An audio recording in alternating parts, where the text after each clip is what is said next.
Okay, one of the main things that you need to do right now is to start to build up your stash of lights and lighting equipment.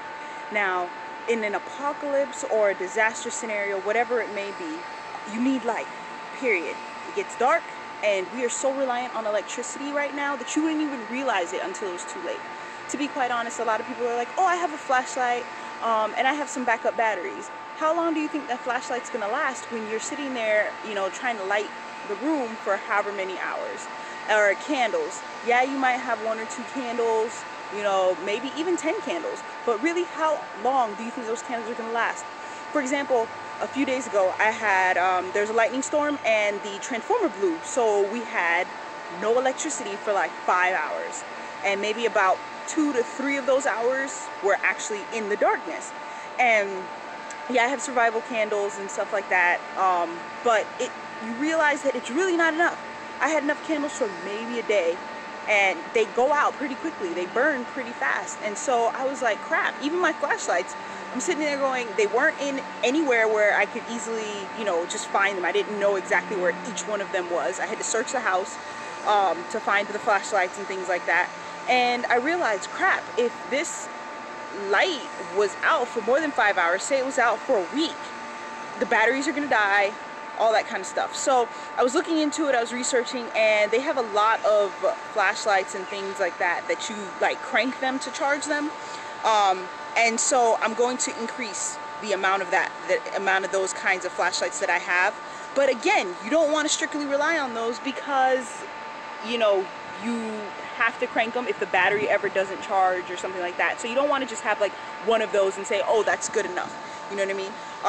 A lot of people are like, oh, I'll just light a fire. But in a survival situation, yes, you can light a fire. However, what happens if you don't have the ability to light a fire? Yeah, if you're in the jungle or if you're in the woods or something, that's great. Have a fire out there. Keep stuff away. But if you're in a house, you can't really just have a bonfire in the middle of the house.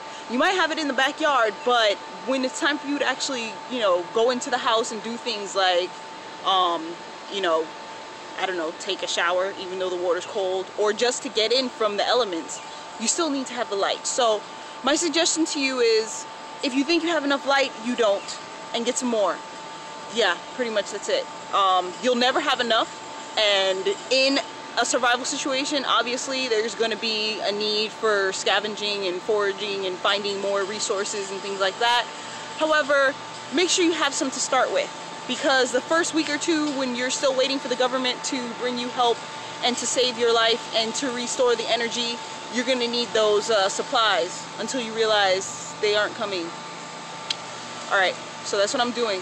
I'm stocking up on lighting, so my house is going to be the one that's well lit. Oh, side note, really quickly, as far as generators go, they're great, they really are, but eventually they're going to run out of gas, and if the gas stations don't have electricity, exactly how are you going to get gas from the gas stations? Just something to think about.